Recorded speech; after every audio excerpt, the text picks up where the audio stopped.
Jack, Levi. The book club from hell.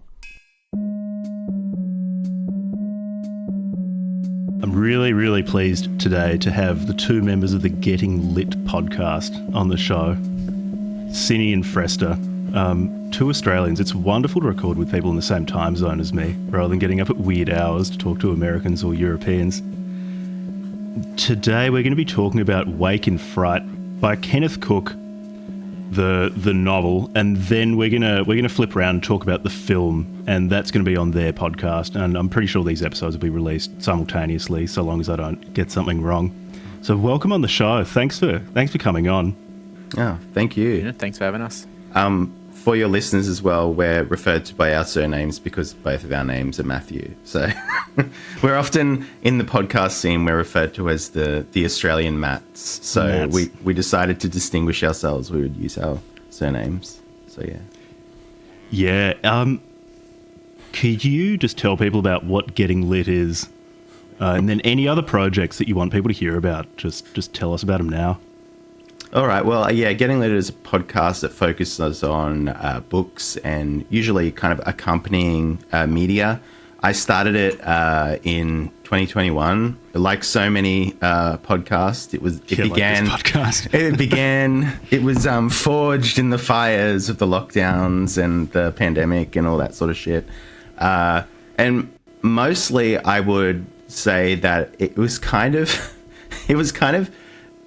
built up in reaction to a certain kind of reading culture and reading media, like things about books, podcasts, TV shows, that I kind of there was a niche, I think, that I wanted to fill, that was like people who read who aren't part of what I call the Pashmina set, which you already know, sort of probably know what I'm talking about. But yeah, middle-aged women in pashminas is what like the publishing industry and the marketing agencies and stuff like that kind of cater to when we're talking about books. So I kind of wanted to go into like a more like, I would say a lot of our audience is men, but I wouldn't say that I intentionally went there. I just sort of went there to went in that direction to kind of avoid the usual kind of discussions and topics around reading and literature and things like that. Originally, I kind of began with two other hosts, but basically they had commitment issues. Jack, you would know, doing a podcast regularly requires a certain amount of commitment, especially a reading podcast, because there are so many books to read. And for a middle period there, I was kind of doing it by myself, which is really hard to do as well, especially when you do solo episodes. I talk a lot, but I actually am not that great at monologuing. I don't think so anyway. So I would do a couple of those episodes, but then have various guests on. And then eventually Fresta came along. And he is a very good reader, and always has really good takes, so to speak, on books. But also, more importantly, is that he'll just read anything. So, and yeah, since late last year, you joined, didn't you, Fresta? Yes, August, September, or something like that. Maybe October. Yeah, and previous to that, Fresta had been a special guest star, often on the Rare Candy podcast. Especially on their fiction episodes. And I didn't even know how it came about. We just said, you should... we did an episode at your house on the Kinks, I think. Yeah. The British band. And that was really fun and really well received. And yeah, then from there we just sort of connected. And yeah, now that's where it's at the moment. It's us two. And yeah, it's working pretty well, wouldn't you say, Fresta? Yeah, I think so, for sure. Yeah, me and Ryan Simone were talking about starting a podcast, but then it just we never got around to recording the first episode. Just the time zone clash thing just kept getting in the way, and he was busy with his baby and family stuff. And then Matt asked me, and I was like, yeah, it makes way more sense for me to be on an Australian podcast. It's just, it's so annoying coordinating time zones. Yeah, the time zones get to be such a pain.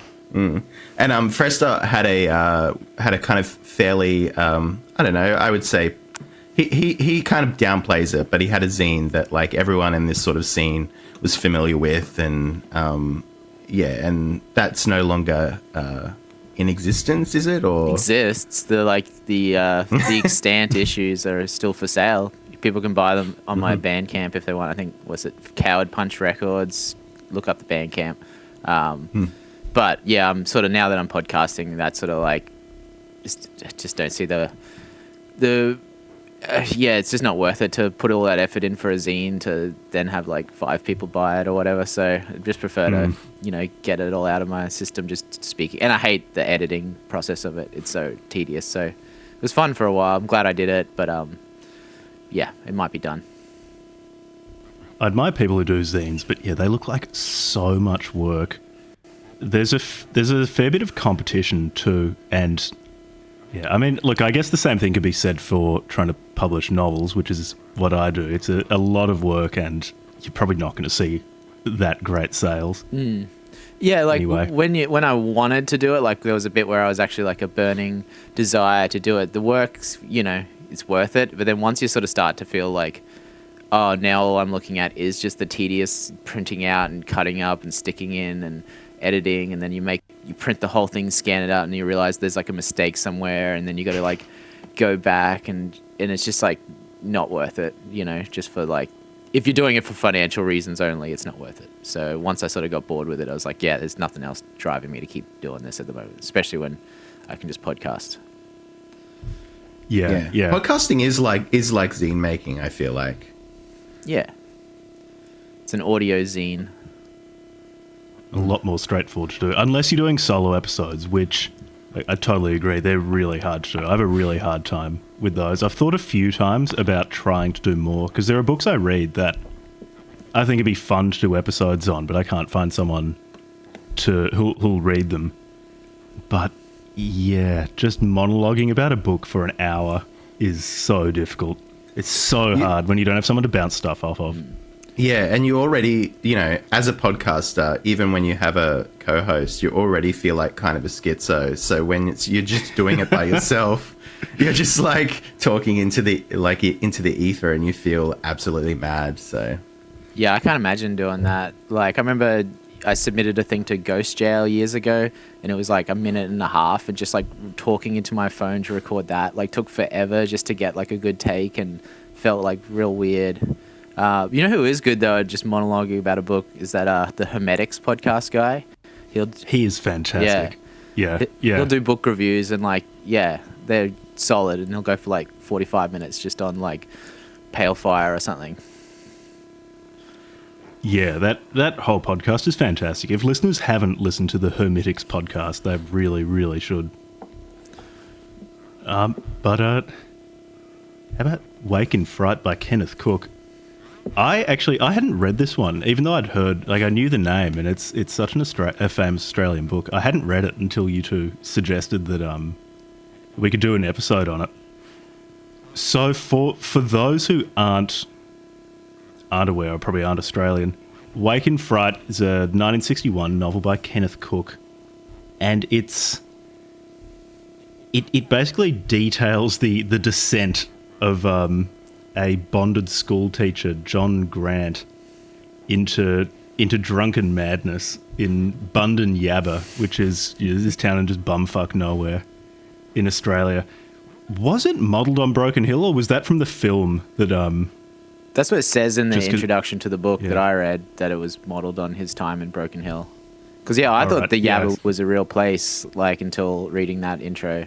Because I remember seeing the movie forever ago when they reissued it or whatever. But yeah, I didn't even know it was a book until Matt suggested to read it for this.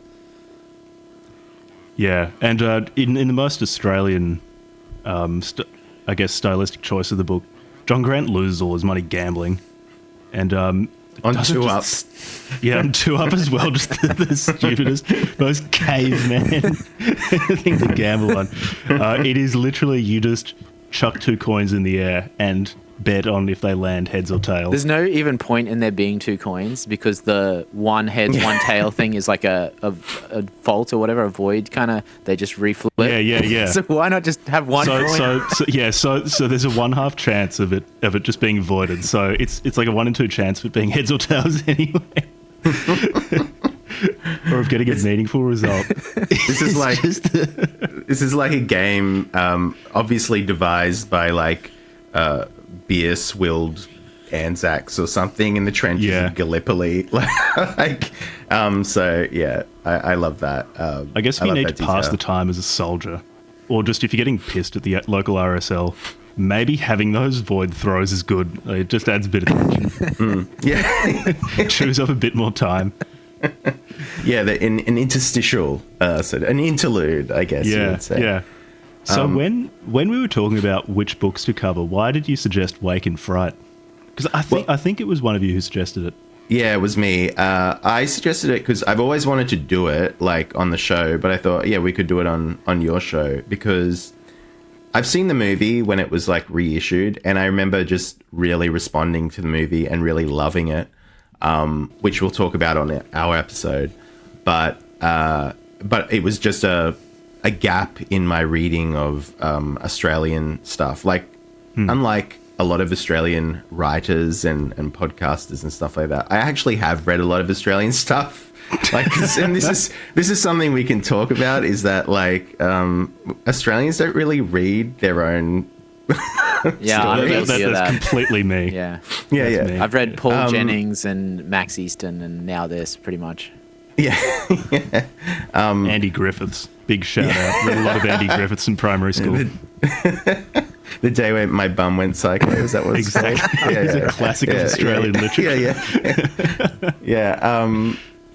What was I saying? Oh, yeah. So, like, that was a gap in my knowledge. I remember doing a few courses in Australian literature when there used to be university courses in Australian literature. Those don't exist anymore. But, and literature courses barely exist. But so, I just always wanted to read it. And Kenneth Cook's a fascinating kind of character as well, that he's kind of drawing on his experiences as a roving journalist in the country. Like you said, the Yabba is kind of based on Broken Hill, and he was posted there for the Australian Broadcasting Corporation as a journalist for, I can't remember how long it was, but it's obviously informed him there. Interesting in terms of his bibliography, this was his debut novel, so the one that was published first, but he actually wrote the second one that he published first. So, and that kind of was informed. Okay. That was kind of informed by his, country experience, but it was more of a genre piece. Like, it was more of a crime novel set in the outback sort of thing. This is very different. This is like a psychological downward spiral kind of novel. So like the adaptation into the film is an interesting story too. He was kind of conned out of the rights by another kind of famous at the time Australian writer by the name of Maurice West, who wrote a fairly successful, internationally successful book called The Devil's Advocate. And Maurice West was like, had this, I want to do an episode on him because he sounds really funny. Like, he sounds very like Delusions of Grandeur. Like, he would like have audiences with like different writers and stuff. And apparently Kenneth Cook went in and saw him, and Maurice West would have his book on a plinth, like in his house.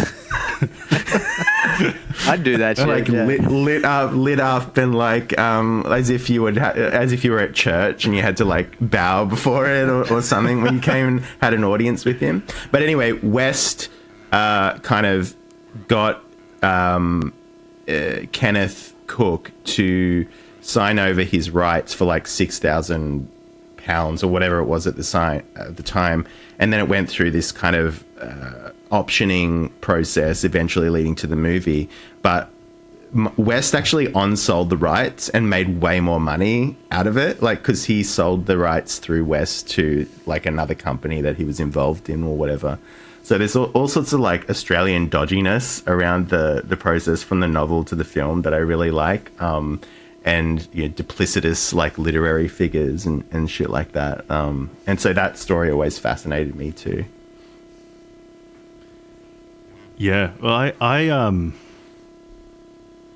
I don't even. So I'd read a little bit about the how the film was made and how the rights were sold, but I didn't know it was quite that convoluted. The main thing I noticed was just actually how few Australians were involved in making the film. Yeah.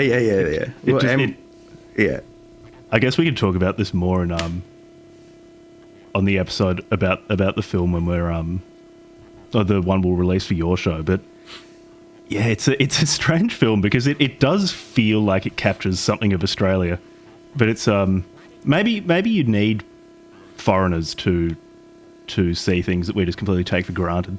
100%. Like and in terms of writing, I really truly believe that as well. Like, everyone's always talking about the libtard own voices thing, that only this kind of person can write this kind of character or whatever. But I actually think that the best writers are kind of outsiders from that. So, I think women are really good at writing men. Men are really good at writing women. Gay men are really good at writing straight people. And I think that the best writers can do that and do that. Like, they reveal something in that kind of difference gap or whatever. And that's why that's why in our podcast we don't care about any of that politically correct stuff.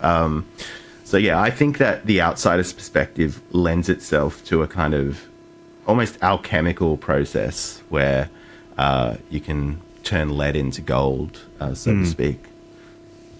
So you're telling me that Kenneth Cook never got tanked up on a slab of board, slammed down an 8-ball of speed and went spotlighting with two coal miners or something? Well, an alcoholic doctor. Yes, no, of course he did that. Which is one of the wildest scenes in the book and the film. Yeah, like the book is really great because the thing about the book though that I think its kind of cultural reception is one thing I don't like about it, the way that like city folk take it, because I grew up in regional areas and a lot of this is very true. So I'm not saying that anything he writes about is like in any way inaccurate or whatever. But I feel like the way that it's sort of appreciated in the cities, because most of the reading public is in the cities, is very sort of like, I don't know, sneering. It's like, see, this is what they're like, like, and it's this sort I didn't like him for a reason. Yeah. And so, yeah, that sort of thing in terms of its reception it's always bothered me because it's like, yeah, it's true. And like that sort of culture exists out there. But, but at the same time, like, I don't know, it just feels like a very sneering kind of effete response to it. This is my kind of like, get out of jail free card to not have to engage with the broader country, which is which is a big problem in Australia, which in Melbourne is the city, the city country divide.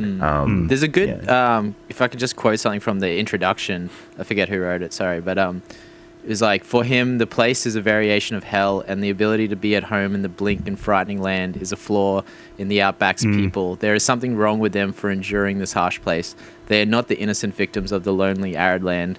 They have made an unnatural choice to live in it that reflects their own stunted, even perverted nature. Like, I see you've got the Text Classics edition. I do. Well, I got the I remember that intro. Text Classics. Text is a Melbourne publisher, so there you go. But yeah, like that.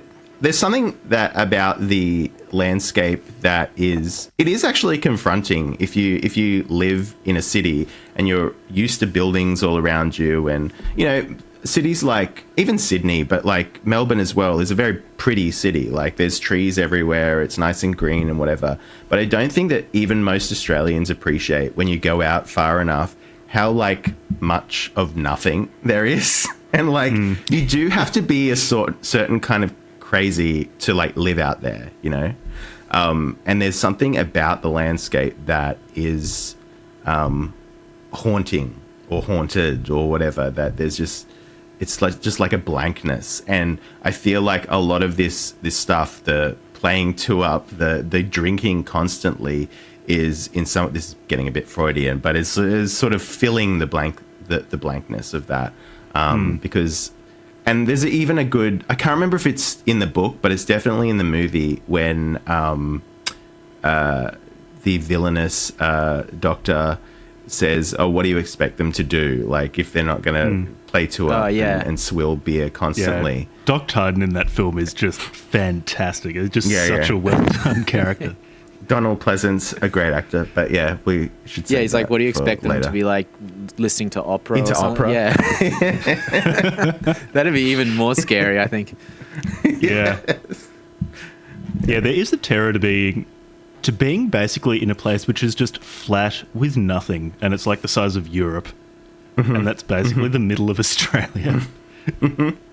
And the I think what maybe Kenneth Cook's getting at as well is like, yeah, these coping mechanisms about like drinking constantly and mateship being such a, like, he kind of inverts. Mateship is a sort of concept in Australia that is very, it's celebrated now, but sort of in the 60s and 70s, it was critiqued a little bit, you know, and I think Kenneth Cook was definitely engaging with that and talking about how the sort of toxic underside of that, which is that, you know, have another beer, mate, you know, like, and the idea of not having a beer being this like social faux pas as well. Like I love that. I mean, it's not so much the case anymore, at least not in the cities, but it's still sort of it's still operative in the country, I think. Not to that kind of ridiculous degree in Wake and Fright, though. Yeah, I even remember it's played up even more in the film, I feel, than the book. Just I guess because you can watch Crawford, was it Chips Rafferty playing Crawford, just like staring down Grant to make sure he's finishing his beer. But I mean, yeah, it's obviously present in the book too. Just that strange combination of quite open aggression and friendliness. Aggressive hostility or whatever he calls it. Yeah. Yeah, it's a real thing. Like, I remember even in like Brisbane in like my 20s and stuff, there'd be times where people were like, "Oh yeah, have a beer," and like I just didn't want a beer. Like, it just would, like, you know, I just didn't want that taste in my mouth, or I was like, whatever. I just didn't want to feel a little drunk or anything. And like, just this, like, you would still get met with this like, what the fuck's wrong with you? Like, and it's like they take it as a personal affront. Obviously nowhere near Yabba levels or anything like that. They would accept it or whatever, but it's still, you just felt like, yeah, this aggressive hostility, aggressive hospitality. And this is why Australian men in particular, of all ages, are just really good drinkers, because we've just been conditioned. Every time I go to the US or whatever, like, I'll be like downing drinks and whatever. And I'm not even that big of a drinker, but I'll be like smashing beers or whatever. And Americans will be like, "How are you still standing?" And I'm like, "Mate, this is nothing." You know, like. Yeah, it's the if you decline a drink and you just get a bunch of people staring at you. I mean, maybe not now in Melbourne, but you just get the, "What are you, mate? Gay?" I remember when I saw... Yeah, meanwhile, I'd be like, "Yes," and then still smash the beers. Yeah, I remember when I saw Doug Stanhope and stuff, and people just kept buying him drinks and shots and putting on the stage, and they got to, and like, he's like, you know, a known drunk, whatever, the comedian, and like, eventually he's like, "I'm not going to be able to drink half of this. Like, you guys got to like chill out." Yeah, and it's interesting what you were saying about how a lot of the reception of the book is to look down on the people in the Yabba, and so much of that also is because of the point of view that we're coming to Wake and Fright in. You know, that of John Grant, who's from Sydney. I think he's teaching in Taboonda. and just hates it there. He's bonded there for 2 years, and he's going to Bundanyabba so that he can fly to Sydney for his Christmas break. And yeah, loses all his money gambling because he's trying to get enough money to just buy out his bond so he doesn't have to return to Tabunda. And it's so funny occupying this guy's subjectivity because I guess, yeah, it is the city meets just the most exaggerated version of the country you can think of, where he obviously is so resentful of the people there. And I feel like it's better communicated in the book because in a novel you can really occupy someone's subjectivity so well, and you just have him constantly just thinking really terrible thoughts about the people around him, how they're just savages, drunks, just brutal, stupid people. But he's also just such a pushover because he is the sort of person who'll be thinking all of these things and just won't say it. So when something that is just a recurring element of comedy, because the book's quite darkly funny, is just everyone he meets will ask him, what do you think of the Yabba? It's the best little town in Australia, isn't it? And he hates it so much. And I think there's only one point where he says, no, I actually don't like it. Yeah. And that's after he's like just lost all his money. Yeah. And so he's a pushover in that. He's a pushover in I think Doc Titan, when he wakes up after getting just blackout drunk at I forget Tim his Hines. name. It was Tim Hines, Tim Hines' place, and he's just some guy he meets at a pub and says, come home with me and have dinner. And they get paralytic drunk there with Dick and Joe, who are almost my favourite characters in the book. These just oafish, gigantic, bearish miners. Mm-hmm. Like miner as in someone who works underground, not someone under the age of 18. and it's like while he's there, he agrees to go kangaroo shooting with them, and then he doesn't really want to do that, but he just goes along with it anyway. So he's such a pushover, and he's just run through the ringer of all these things he does not want to do, but will not say that he doesn't want to do.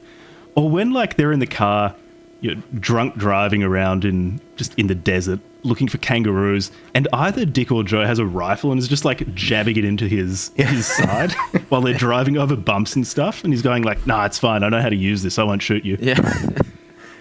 Shortly before shooting a few rounds through the roof by accident. And again, he doesn't do anything about it apart from shifting a bit uncomfortably. Well, he starts to enjoy it. That's his sort of defense mechanism. Is if I'm not going to say anything, I might as well and because he's getting drunk, obviously you're going to start having a good time. Even the movie does it well, where they just show him being resistant first, and then it cuts to him playing snooker or whatever that pool game is with the pegs and stuff. He's playing that, and you can see he's actually having a good time by that point. And then it's just the horror of it is every day just waking up just extremely hungover, barely any memories of the night before, and then you've you've signed on to something else you don't remember doing. Getting fed pills by Titan. Yeah, I love the character of Tim Hines, who is sort of this gateway character for the downward spiral for Grant. Is this Irish immigrant, the last kind of person you would expect to find in this backwards Australian town, and you can see that this outsider has been. There's a kind of terrifying democratic notion to it, that this guy who was an outsider comes to the town, and even he has been coerced into the culture, by drinking beer, and he's the one who gets him into that sort of downward spiral of the town, which I found that really interesting, that he was very specifically Irish, a foreigner. So one of the things I also forgot to mention before is that what's interesting about it as well is that the Yabba is Bundanyabba is a larger settlement, and that's where most of the action takes place. This is where his sort of meltdown happens. But Tabunda is just literally a hotel and a schoolhouse. And it's even more remote and even more cut off from civilization. but it's almost like the little bit of civilization that's let in to flourish in Bundanyabba is like even worse. Like the Tabunda is just boring and like nothing, but like the mining town that I felt like he was saying something very interesting there, that like this is the result of the mining industry and you know, shit like that, like kind of very basic readings you could make of that. But like that idea that like a little bit of civilization kind of, but not enough, causes of kind of craziness, you know? And also very little women. That's something that was interesting in the book. And I do actually think women civilize straight men. So I think the one woman they do describe is like, the doc says like if she were a man, she'd be convicted of rape or something. Jeanette. Yeah, it's like the landscape turns women into men as well. So like, I found that really interesting. Even in and we could talk about this in our episode, but even in the film, when you see the few women who aren't really like main characters, like the women working the bar or something, the way they move, the way they kick like fridges and shit like that, it's very masculine. Like, and that's very true about country women. Country women are very masculine because they have to be, you know. And I think in the film too, you almost only ever see the women's hands or feet. You don't actually see their faces very often. They're just these disembodied. For free too. Yeah. Feet for free. It's what you were saying before about that terrifying democratic quality of Bundanyabba is, I reckon that's really right, because I think in the taxi driver after asking John if he likes the Yabba, or if he's new to the Yabba and if he likes it, says, if you're a good bloke, it doesn't matter who you are, you'll be right. Mm-hmm. And then there's Doc Tyden again, because he's from somewhere on the coast. He's not originally from Bundanyabba and had to go there because he wasn't allowed to practice medicine anywhere else because he's such a bad drunk. But in the Yabba, he's accepted as a character, and it's just considered like kind of something funny and interesting about him, that he's pissed out of his mind all the time. And it is this funny different place where if you conform to its ways, you'll be accepted. And I guess, I mean, it's never explicitly stated, but you can kind of infer from the character of John Grant that the city might not be like that. Like, you might not be able to go to the city and adopt its ways from the country and be accepted. Whereas in the Yabba, if you're willing to lose $800 or whatever, like I forget the name of the character who was playing the game when John first saw him. The guy who just like every few weeks comes in there and just keeps gambling until he gets $800 or just loses it all. If you're willing to adopt its ways, you're accepted. It's I like no that. Questions asked. Yeah, I like that point, because it's like, you do have, you know, John Grant himself is an educated man, so is Doc Tyden, but like they have, like they succumb, so to speak, to the culture, and so, you know, Doc Tyden's got all these like cultural references that, but he's also like a drunk and like partakes of all the culture. Which I think is funny, and so it's like, you know, not even your civilized, sophisticated education, will save you, so to speak. I think that's just like the terror of the whole book, because I consider this a horror novel and the movie a horror. It's just like that could happen to anyone. It's like the seduction, like the civilized John Grant is this like ideal of like the city civilized erudite man, but like he could easily be Doc Tyden if you give him 10 years, and you know, obviously the thing where they allude to that even like he ends up like sleeping with Doc Tyden. It's just like, that's just the underlying terror, is like this could happen to any of us. Like, you know, if we went to the Yabba, like, you know, who you'd like to think you could resist, but like, you know, a few nights of just being force-fed beers, like, because it doesn't even matter if you have no money. Like, they'll just like they'll just buy beers for you. that would cost like $300 to get that drunk nowadays. Like in this economy, well, I guess the equivalent now would be just eating pressed bickies or something like that, sold to you by some Swiss guy in a raincoat at the back of a club. Well, the city equivalent is kombucha. Have another kombucha, mate. Another kombucha till you shit yourself because you're by weight, like 95% bacteria or whatever is in it. They all have like It's a cleanse. they have like 0.05% alcohol. You just have enough of them that you're actually drunk somehow. Yeah, so if you just have 600 kombuchas, you'll get close to the Yabba standard. one standard Yabba.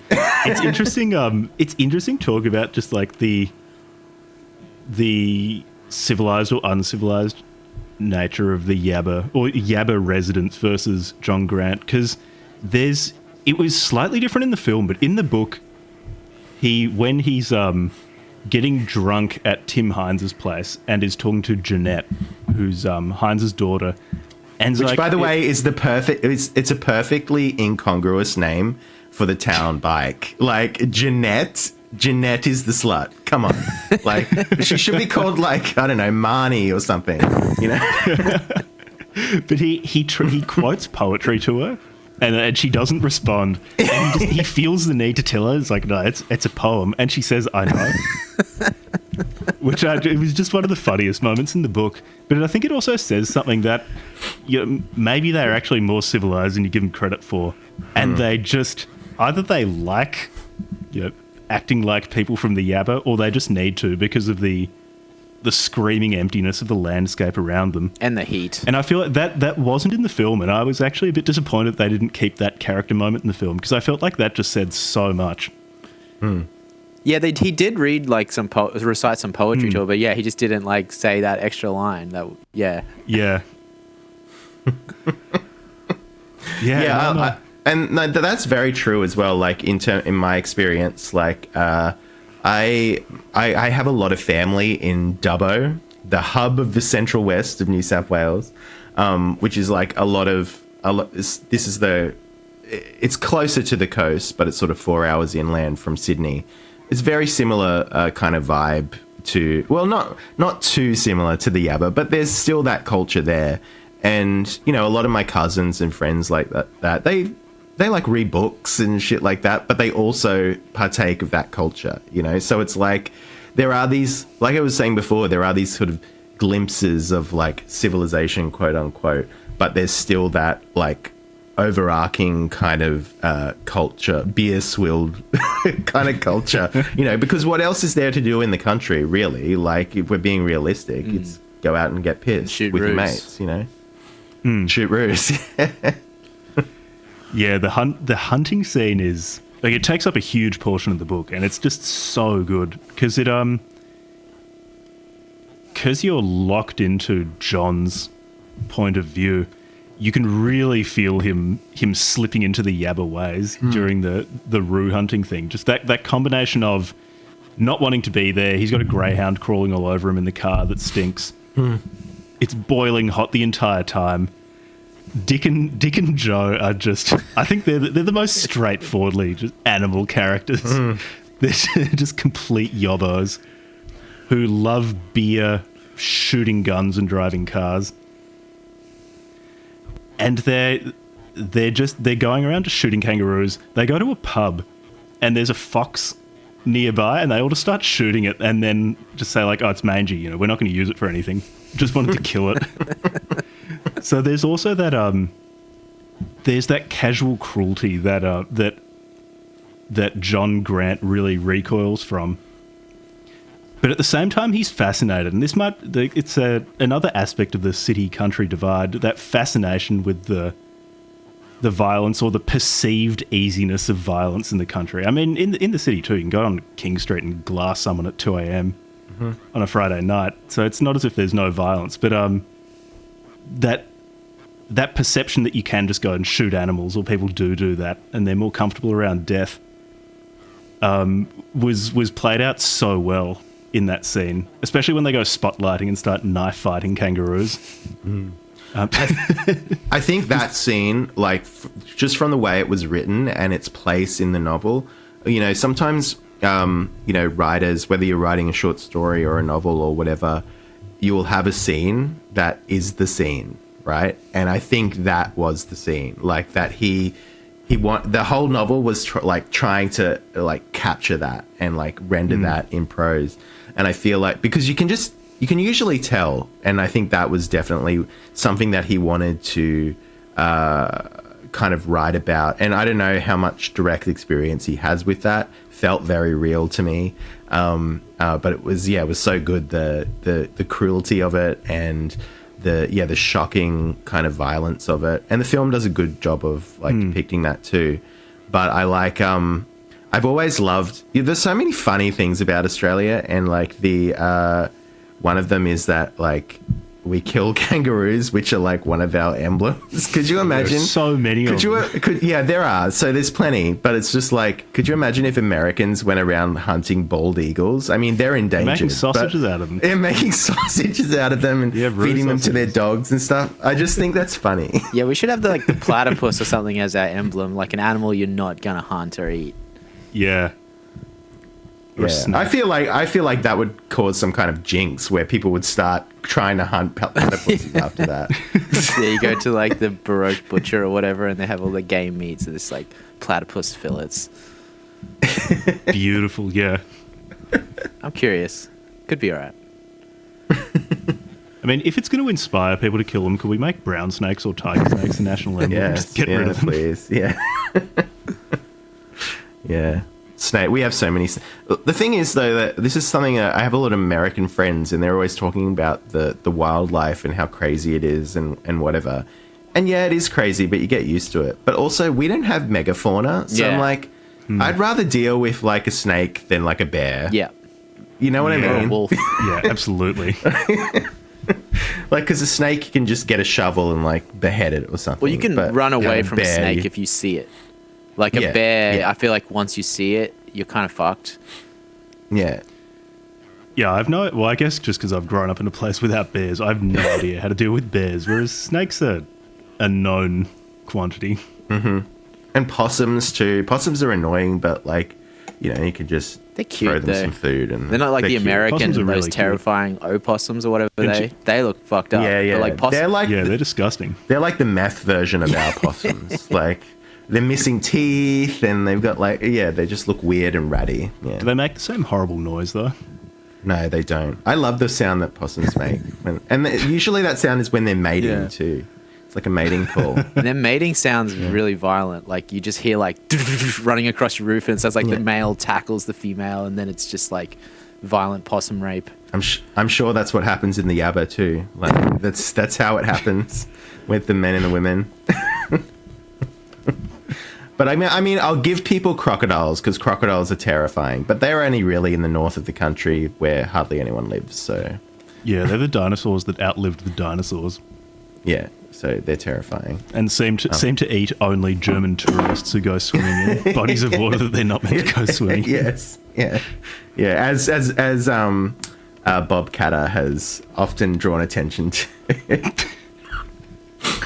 Bob Catter is a member of Parliament he's a character. He would be he would be very at home in Bundanyabba because they would think he was a character. But like when gay marriage was passed, he was like, there's like this funny video. Have you seen it?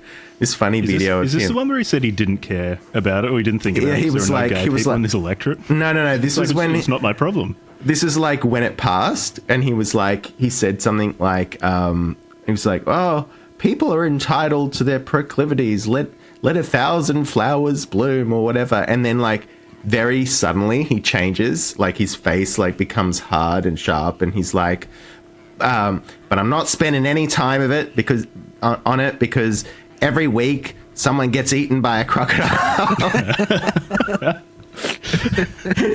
Is that true every week? And he's always, whatever he said, but he's always like on about like wildlife stuff, which is I think it's really important. But he's always like, we need to kill more bats, you know, like it's like, do we?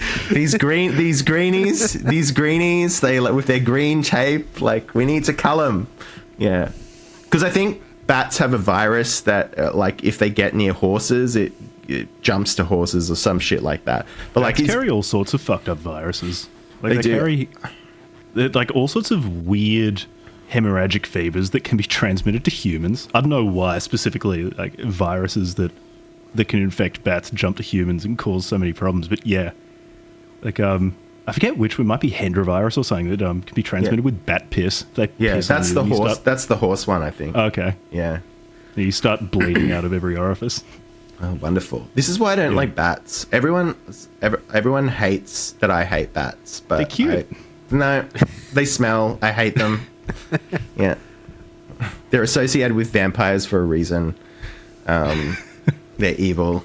Flying foxes are kind of cute though, because they got the little face. But yeah, anyway, I can't remember what I was saying, but basically Bob Catter is a character, and yeah, he was talking about crocodiles. That's what I was saying. Bob Catter seems like he's heard about every stereotype people have about Queenslanders and just gone, yeah, right. I'm all about that. I'm going to make that a central aspect of my character. Yeah, there's a certain kind of politician in Australia who, like the male feminist who puts on the wig, puts on the akubra, and then like embodies that kind of like spirit, and yeah, he's one of them. God bless him. Yeah. What do you think actually about how the book ends? Because I felt that was one of the weaker parts of the book. I'm sort of in two minds because I like that he's getting more and more and more deranged. The book's getting crazier and crazier. Then he tries to shoot himself, wakes up in hospital, and it's like the fever's broken, or he's woken up the day after getting really drunk and feels terrible, but he's clear-headed again and has this... he discovers a new appreciation for life, having been through the yabba, shot himself in the head and survived.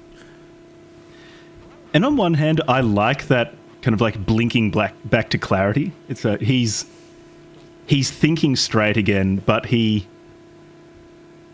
don't know. I don't know if he likes rural Australians, but he's more accepting, and he seems more accepting of being back in Tabunda.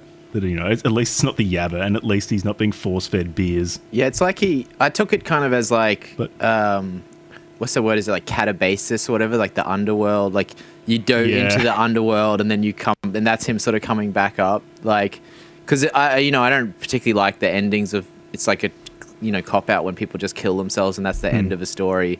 Yeah. So it's better that he survived. I guess it is kind of after all of that. Like it is kind of like. Maybe a bit anticlimactic or something, but I feel like how else you're going to kind of end that novel, Mm. Yeah, well, this was speaking of the rights discussion. This grandiose Australian writer Morris West initially advised Kenneth Cook that he should change the ending because it will make it more palatable or something, or more serious or whatever, and he wanted the character to die in some horrible way, but Kenneth Cook like actively resisted this guy's advice, so I think it's with purpose that he does that ending. And I think you're right, Fresta, that it is a catabasis sort of moment. The re-emergence from the underworld kind of changed and ready to start your new life. But there is a kind of bittersweetness to it as well. It's like he is back into Bunda, and it is kind of depressing. But I don't think he'll make the same mistakes again. Although it is kind of like maybe he will. Like maybe it's not enough, this kind of moment of clarity. Maybe he will the next term go back to Bundanyabba and get roped in somehow, because play the game. That's what. The lure or two up will be strong, especially if he has a couple of beers. Like and that's one of the best depictions of gambling, I think, because I don't know if you guys gamble. I'm not a gambler, right? But I've been in situations when I've done things like that just because of playing along, sort of thing. Like Vegas. I went to Vegas once, and you can't really go to Vegas without gambling. Like you just do it. Like. And that's a real that was a real shock after. Well, I actually did win some money, so it was pretty good. but it was more like a shock for someone who doesn't gamble often to just start, playing slot machines or something, and then you start getting free drinks. It's almost like Vegas is kind of like the Yabba in a way. Because like you literally, you're like not 1 second on a slot machine and a waitress will appear next to you and be like, "Can I get you anything?" And I was like, "Anything?" And so I was just ordering elaborate drinks but yeah, it's very similar. And the alcohol and gambling mixing is kind of a common thing in this wider kind of culture. It's the first time you try that, especially like playing pokies when you've got a few drinks in you. You think, oh yeah, this is why people do it. Yeah. I've got the best strategy for pokies. I think so anyway. Like when I play, my nonna used to play them a lot, so I kind of pay tribute. I pay tribute to her, like, by playing pokies, like, once a year or something like that. I go to, like, the pub or Crown and do it. And I'm just like, my system is you put a fuckload of money in straight away. And so then I've got this idea that, like, the AI in the machine thinks you're a problem gambler, but you're not. So, like, then you can win. And usually I end up winning, like, $20. Oh, so it'll pay out early on, but the idea is you'll just put more money in kind of thing. Yeah. Interesting. Yeah, there definitely would be some algorithms that, like, detect all of that stuff. Like, I've heard people say, like, that the machine can tell if you're a new gambler by the way you choose your bets, so you're more likely to win that one because it wants to hook you in, and then once it can tell, like, you're, like, a degenerate, it's just like, yeah, we're going to take all your money. Can see it in your eyes. Yes. Yeah, but there's also got like the hardened stare of a seasoned gambler or not. Yeah. There's also like I get the appeal of games like 2-Up, which are just there's one outcome or another, like it's a 50-50 thing. There is a certain thrill to playing those as well, because it's like, I forget what the game is. I played it in Vegas. It was, I think it was called Casino War or something, which was the simplest game to play because I still do not, people have tried to teach me how to do poker. I don't get poker. I don't understand it, or blackjack or anything like that. This one was sort of similar to blackjack, I think, where it's just like the dealer has a card, you have a card. If your card beats the dealer, you win that round. And that was like, those real simple games where it's like you feel like it's 50-50, and so there's an appeal to that. And like the way that he depicts in this book that thinking process of like, there's a 50-50 chance. And the other way that is really impressive is how he goes through the thought process of like, if I lose, then I'll just be like back where I was at the start, sort of thing. It's like you had like $1,000 or something. It never feels that way. You can't like trick yourself, like, because you're just gonna be like, I literally had that £1,000 or whatever. Like that gambling scene, because I don't gamble, and I don't actually find gambling itself like exhilarating. I just find it stressful whenever I do it, because I just think like, I'm gonna lose this money. But in the book, the way they write it, like that is just genuinely like, you get like kind of a contact high just reading that chapter. Yeah, that chapter was so well done. And it's interesting too that it was done differently in the book and the film slightly, I guess because of what you can and can't show in a book and in a film. And both were done so well, and both revealed different parts of that experience and are best enjoyed together. But yeah, I really liked in the book you have him running through, he first gets pushed into it because he's such a pushover. He's like, I'll put a bit of money on, doesn't matter. And just keeps doing it and keeps winning more money, runs back home, is so happy, and then thinks, no, I'll do one more bet. One more big roll. Have you guys read The Gambler by Dostoevsky?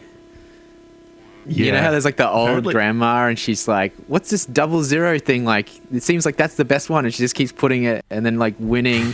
And then the guy's like, the main character's trying to like, all right, you should quit now. And then she just like mortgages her whole like inheritance, whatever.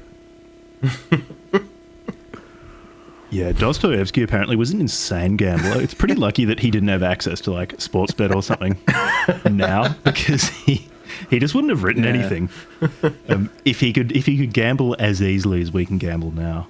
Oh my god!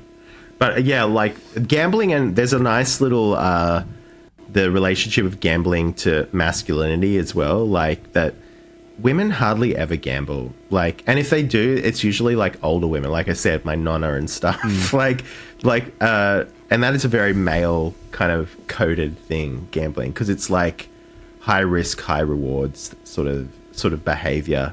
And yeah, I just loved how that was a part of the kind of male sort of civilization of the town as well. Like it was like this like gathering, like it was the only place where like everyone, all the men in town kind of gathered, instead of like a town hall or something. It was just like the two up, what would they call it? Two up school. That's what they call it. The school. Yeah. And I like how like the cop like just has to like, he gets like initiated into it kind of thing. Like he's just at some other pub where they close the doors because they're not allowed to open after 6:30. Yeah, we're closed. Yeah, so it's like we're closed. And like, yeah, the cop's like, he's like, oh, I need to eat something. He's like, oh, I'll get you the best bloody steak you've ever had. And apparently it's dog shit. Like, but like that's where it is at the 2-Up school. And so he gets like, brought over there and they're all like cloak and dagger and like, all right, yeah, you can let this guy in. He's like, I know him. He's my mate. He's like, he just met him half an hour ago, but he's like, he's all right. You can trust him. Yeah, it's an aspect of the book I liked a lot because I'll recoil when a book is meant to be about exploring masculinity because just too many times it devolves into basically someone complaining about men and saying why they're bad, which just, it's easy to do it in a really, really boring way. Whereas Kenneth Cook in Wake in Fright, so much of this is about a type of masculinity, but I think also just an element that is present in all masculinity. And it's just examined in such an interesting way and such a really fun way because you've got someone like Grant who obviously responds to some elements of this masculinity. Like he gets really sucked into the gambling. He ends up getting sucked into the drunkenness and enjoying himself. He gets sucked into the spotlighting kangaroos and killing kangaroos with a knife. He ends up getting sucked into all of it, but is also disgusted by it and trying to resist it. But ultimately, just that animal side of his masculinity keeps coming out if it's coaxed by people like Tyden or Dick and Joe or Tim Hines. And I also liked that it's Kenneth Cook will show all of these parts of that masculinity that are unappealing, I guess, to a sober person. But at the same time, even in someone like Crawford, the policeman, there are plenty of positive aspects of it too. Like he's looking out for Grant throughout the book. He does actually come through for him a bunch of times and keep him safe. Like I think Grant's walking down the street, the main street of Bundanyabba, drunk, just carrying a .22 rifle. Covered in blood. Covered in blood, yeah. And Crawford just comes over to him and is like, all right, put that away. Let's get you a shower and get you something to eat. Get you a drink. And yeah, he even like at the end too, like after his suicide attempt, he's like, oh, look, I've written up what happened. You just got to sign it. And it was like, I dropped my rifle and I didn't realize it was loaded and it accidentally shot me. He's like, this is what happened, right? But like, obviously... He knows, and even like he's the guy at the start of the book who's like, like it's the happiest place ever. Oh, there are a lot of suicides though. A lot of suicides. Yeah, and then even characters like Dick and Joe, even though they're extremely boorish, and Grant doesn't really like them, or when he gets really drunk, he likes them. But they're also like they're buying him drinks, they're showing him around in their car. A bunch of people feed him for free. It's not all negative, which is why I think it's a really, really interesting depiction of this particular type of really exaggerated masculinity, because it's not all finger wagging. But that's what I was talking about, the reception before. I feel like a lot of people read it like it is, but like clearly Kenneth Cook had real life experience with these people and kind of did have a fondness for them. Like, even though he wrote this ostensibly horror novel about this kind of community. And I think that's what good writers do as well, is that they can get into the minds of people and, like, you know, show all facets of them. Like, and those are the best writers of masculinity, so to speak, but also women as well. Like, often, you know, men who write women really well, people are surprised when they have, like, I don't know, something that could be construed as a misogynistic opinion, but it's like, no, it's not misogynistic. It's just that this person, like, views women in their totality and can see the flaws as well. Like, women are another topic that we don't need to get into, but, like, you know, like, doing this, what this book does for women would be an outrage to most people. Like, I mean, I mean, both women and men, because, like, this is something that, like, you know, I've spoken about, Jack from TPN has spoken about, but, like, any kind of realistic depiction of women, in any sort of negative light, both women and straight men, like, white knight for this concept. It's just like, no, just depict reality, you know, like, and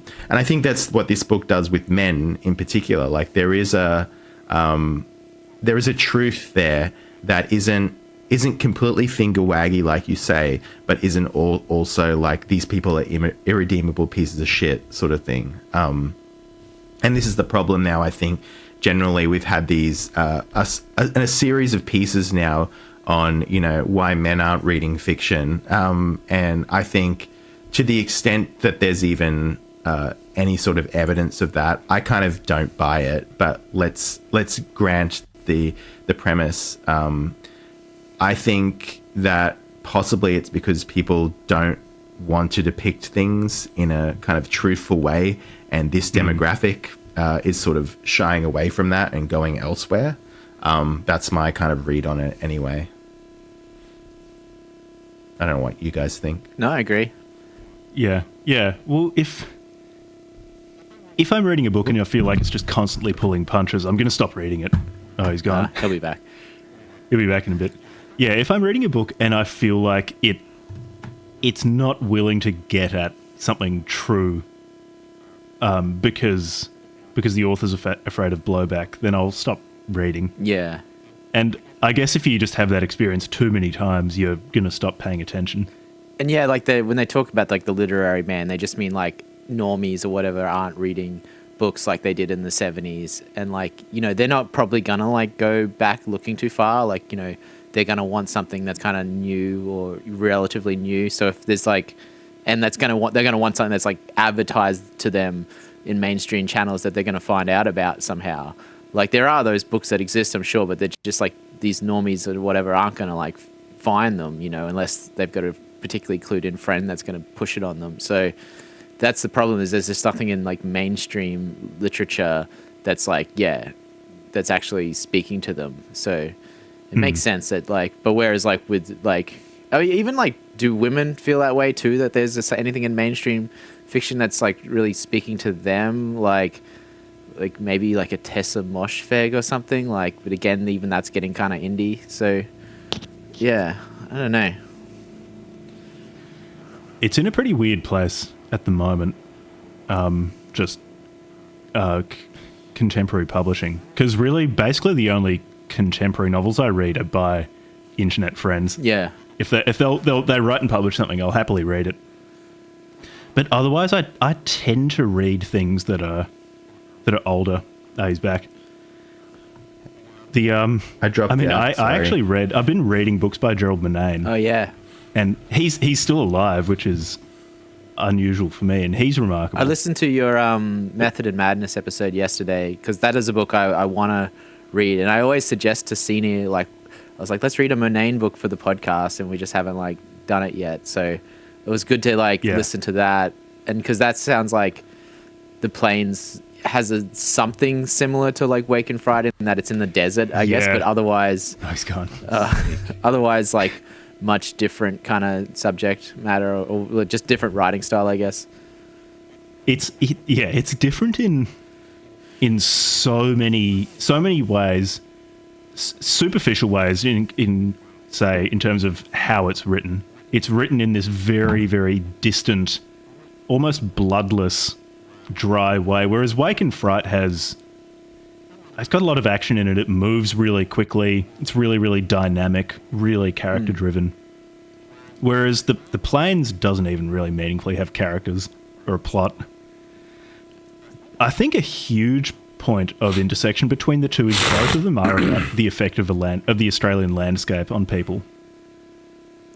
And yeah, both authors depict it pretty differently. Kenneth Cook depicts how people in the Yabba just go feral in response to the endless plains of inland Australia, whereas Munane's characters just retreat into this bizarre dreamscape, or just completely retreat into their own thoughts in response to it. But I think both of them are very much about Australia and how Australians react to the odd landscape of inland Australia. Yeah, definitely, keen to read him. I've got a couple of his books. I got also Barley Patch or something like that. I don't know if you've read that one. No, I'm reading Inland now, and that's also just incredible. Munane's great. I haven't read much of his fiction, but his essays are amazing. Like, I just love that man, the way that man's mind works. And he'd be someone who'd be probably into Two Up. He loves the horse races. That's what he loves. He does love the ponies. Yeah. Yeah, people always tell me that. Like, I've been warned off reading his like fiction. They're like, no, just read his like essays. Like Dustin Cole, I think was like, I was like, oh, I found a Munane book, and he's like, yeah, I don't really like that one. Just read his essays. But I still haven't read any of it. But I'm keen to. His fiction is remarkable, really incredible. And that's like he's a writer who it doesn't feel like he's directly addressing something like masculinity or addressing things that I guess in the talk about, why aren't men reading novels? It is because they're not being given an adventure or romance or something. He doesn't really seem to directly address any of those things because he writes in just such a weird, distant way, but he writes honestly and in just a way that no one else is really doing, which is certainly enough for me. Well, yeah, honesty is a big thing, I think. Yeah. I think that's very important for men. I mean, I think like a lot of the... I dropped out, so I didn't get your responses to what I was asking, but in terms of the men reading fiction or whatever, I think it is partially a marketing problem that, like I said at the top of the episode, the publishing industry markets exclusively to, the Blue Rinse Brigade, like the Pashmina set. It's like they don't really give a shit about, unless it's like James Patterson or something like that. But then they barely have to do any marketing for writers like that because they're already kind of grandfathered in, like, and so they kind of take I see no attempt to engage with like younger men, like men sort of under 40 or, in their 20s or whatever. And it's because they just think they're like, the publishing industry is all run by women and run by a particular class of women who have a particular view about men as well. So this infiltrates the way that they pitch books, what books they accept, all this sort of stuff.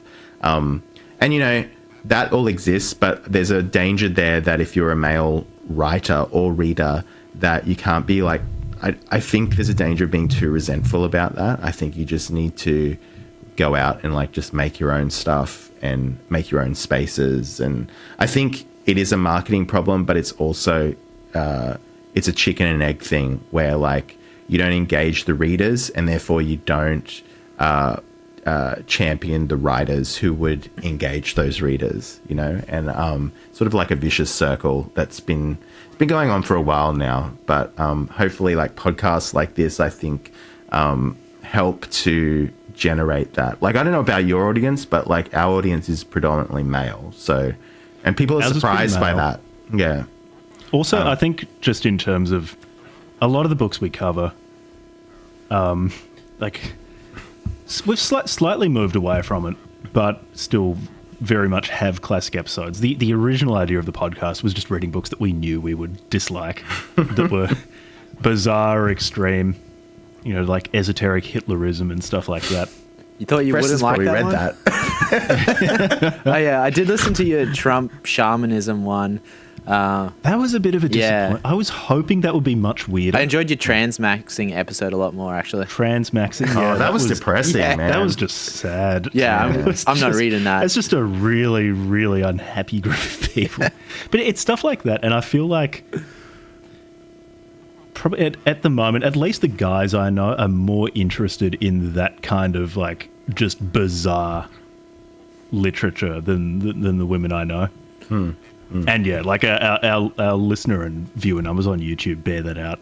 Got a lot more men than women. Well, I think too, speaking of like the books aimed at men nowadays, they tend to be those ones that are like business secrets of the Stoics or something like that. Like it's always kind of like just like Roman, whatever, classical philosophy repackaged for the modern era. Yeah, because if we know anything, the Epictetus was just all about making fat stacks.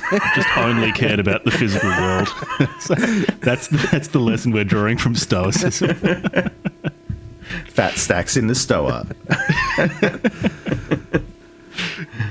Yeah. Like I think a lot of programs are trying to. Yeah, I think. We're trying to inculcate this stuff, like trying to get people away from the business strategies of the Stoics to more fiction. I really believe that fiction is like way more important than hustle, grind set, sigma crap. And the reason being is that I think it's about recognizing possibilities and imagining possibilities rather than all this non-fiction stuff is always like what is, but not about what could be. Not to sound like a dreamy person, but like I think that's more fiction important. Reader. Yeah, but that's more important. Enjoyer. I think that is more important for men, especially because men have to aspire to something rather than and to aspire to something you have to imagine like other possibilities. Yeah, I think also just the appreciation of beauty or of something unexpected, or a particular structure of writing that you've never thought of before, and those new possibilities is just in itself something worthwhile. I mean, coming back to Manane, the way he structures the book, the plains or inland, is just so surprising and beautiful, and just encountering that is itself worthwhile. Even if you can't say, these are my 5 key takeaways from it, my 5 actionable insights. There's much more to reading than that. Because I guess when people talk about men not reading, it's not that men don't read full stop. Because a lot of my friends will read non-fiction, and like you were saying, that the business secrets of the Stoics or something is pretty popular. It's how getting people to read novels about things that haven't happened in a historical or a biographical sense. Yeah, have you guys have you ever seen that movie? I think it's called They Came Together. It's just like an Amy Poehler, Paul Rudd kind of stupid, like American Wet Hot Summer kind of stupid movie like that. But there's just like this funny theme through it where they're like, you read fiction books? They're not real. Like, I always just think that when people are like, Gavin McInnes is like, fiction is for women. Like, you should be reading history and like whatever Buchanan books or whatever. No. Yeah, you should read fiction. Fiction's very important. I also think it's funny how fiction is predominantly a woman's thing now, because I always bring this out because I studied like the history of literature and stuff like that in uni in my misbegotten youth, and one of the funniest things I found out when we looked at the 19th century novel was how there was all this. You think discourse only exists now because of social media? There was discourse in the 19th century about women reading fiction, and the big issue was that all of the women were like thinking it was real. And so they were like, you know, there was all this like hand wringing about like, oh, the novel, it is so like, you know, subversive, and like all these women are going to think that like Tessa de D'Urberville is a real person or whatever. And I just think that's funny that it's gone from that to now it's a completely a woman's thing, because like there was this idea that it was getting too popular with women in the 19th century where it was mostly just a male thing. And now it's just almost, they've internalized the logic of, oh, it's just a woman's thing now, and women can have their little fancies or whatever. And you don't have that idea of, you know, the edification of fiction that they used to have, which is funny. Like you can, what are the big things that sell to women? It's like, you know, fucking a guy on top of a dragon sort of thing. So, you know, maybe it's a sort of wish fulfillment there, I guess. Yeah, I've read those books. What was it called? I just call it Dragon Academy. Romantasy. Yeah. Romantasy. What was one? Whatever, the Rebecca Yarros. The Rebecca Yarros. Whatever her books were called. I read the first two, and they're fun. But it's also like AI could write it, you know.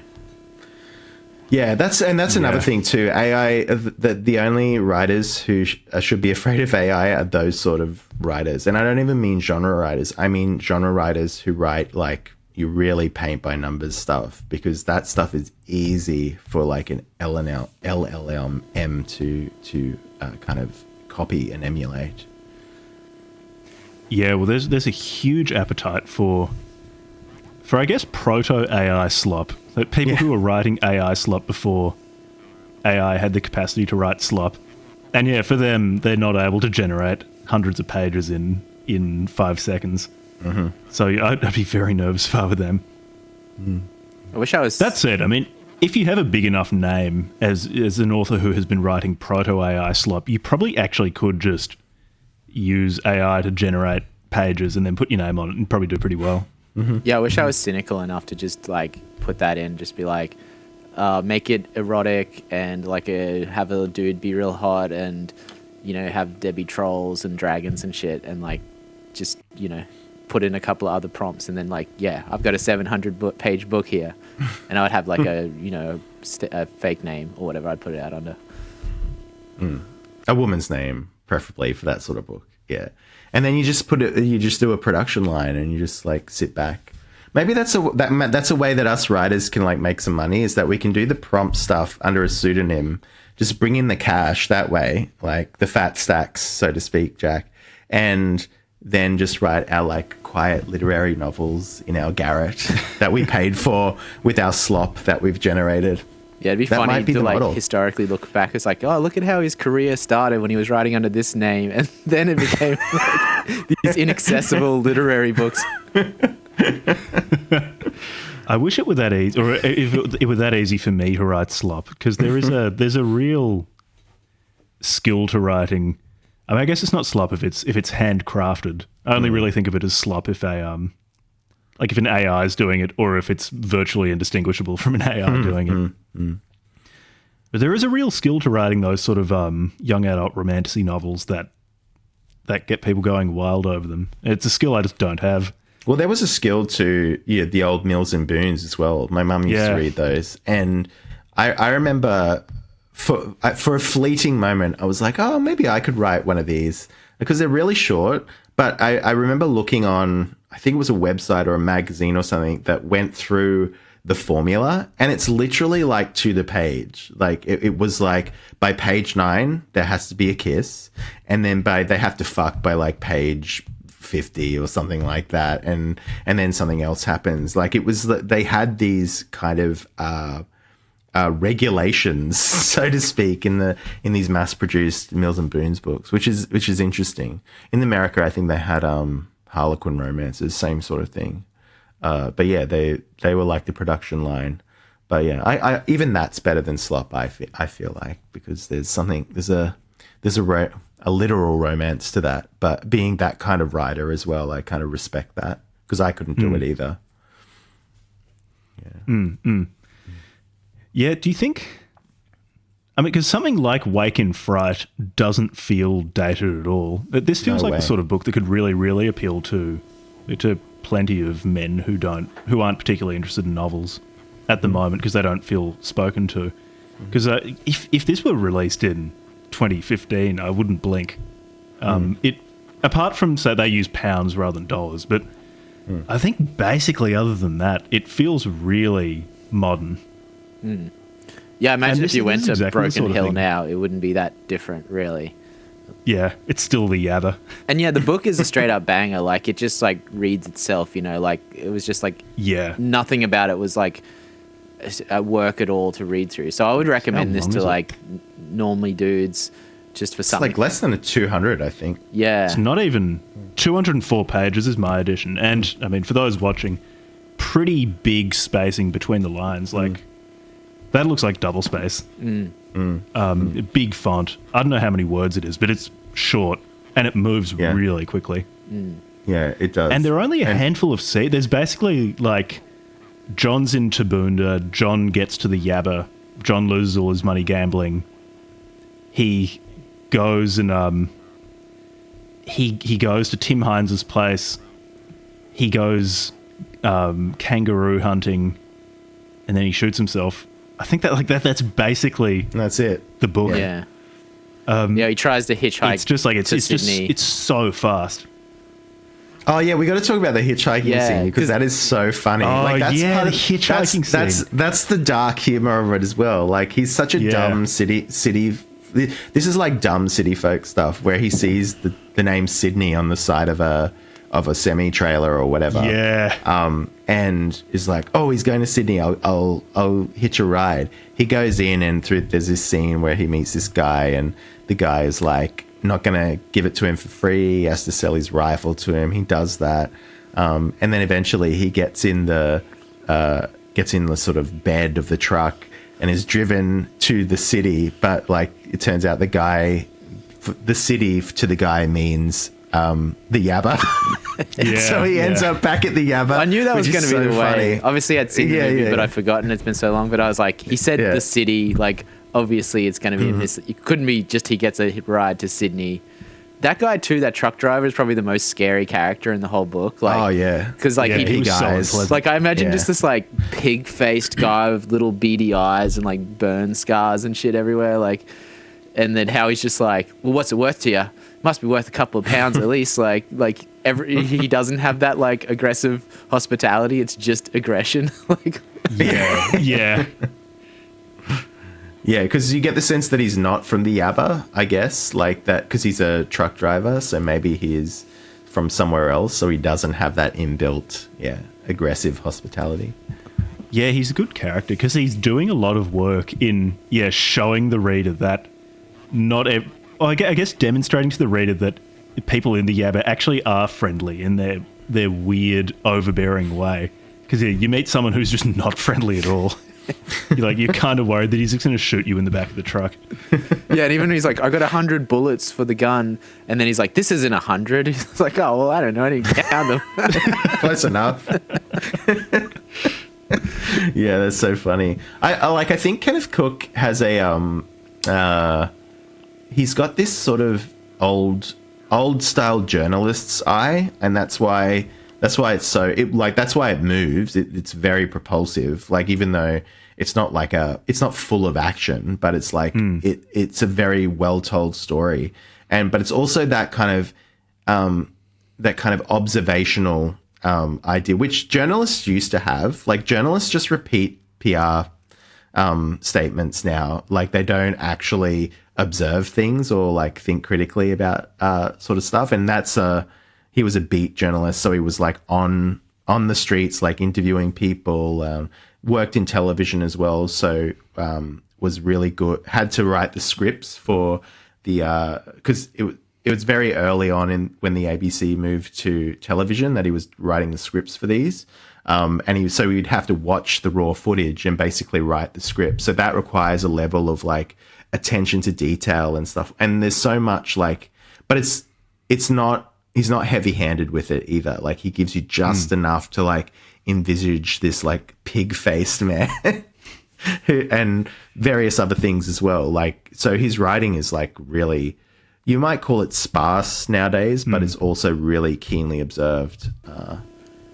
Yeah, it's sparse, but not in the MFA way. There's sort of a more contemporary style, which aims to be spare, which is just sterile and boring. Yes, yeah. It's not like that. It's more it's in describing this particular truck driver as pig-faced. And like that's the only way he's referred to. He's never given a name. I'm pretty sure even in the film, the actor who played this guy is just credited as like the pig-faced. Pig-faced, yeah. Yeah, truck driver or something.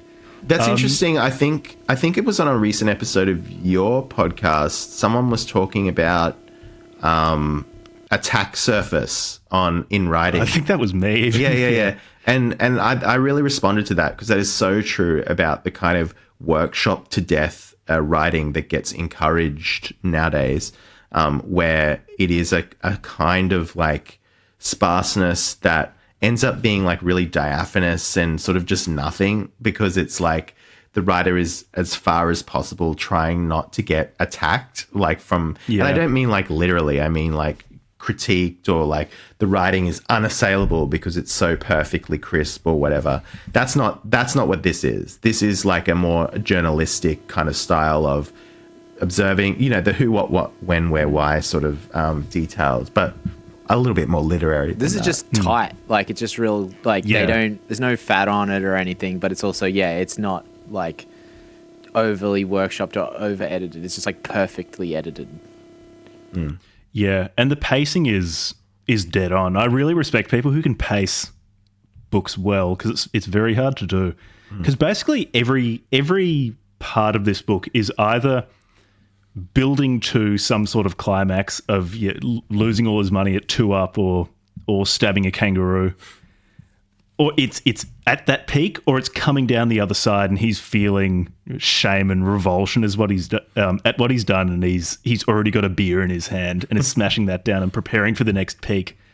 So it's always like you feel like you're always quite well oriented, and you've got these like what you were saying earlier about how in books you can often pick that scene that the author had in mind when they started writing.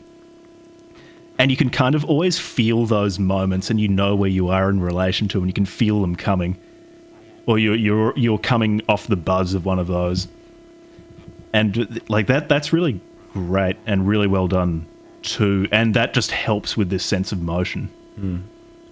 Yeah, you could read this book in one sitting, I think. Like, yeah, pretty easily. I did it in 2, and that wasn't because I got bored. It was just I had to do other stuff.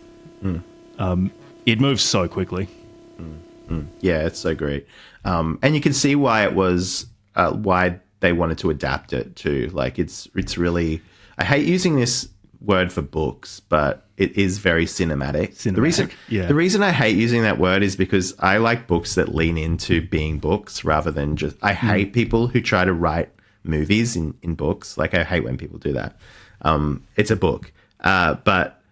But like it lends itself to, and as we will see when we talk about the film in the next episode, it lends itself to that, because the landscape, it's funny because like that light touch, that kind of tightness, the spare prose lends itself to the landscape itself. Because like how often, how much word, well, Gerald Manane spends a lot of words talking about like flatness and plain. But like that's a different kind of thing. But like Kenneth Cook gives just enough to convey to you what the landscape looks like, how desolate it kind of looks, and the desolation of the landscape and the characters as well, and his journey, that Grant's journey as well, is just really, really well observed and very tight and sparse. So it's great. But that also lends itself to a cinematic treatment, I think. Yeah, because I think I forget the exact timeline, but it wasn't long after publication that people were already interested in adapting it for a film.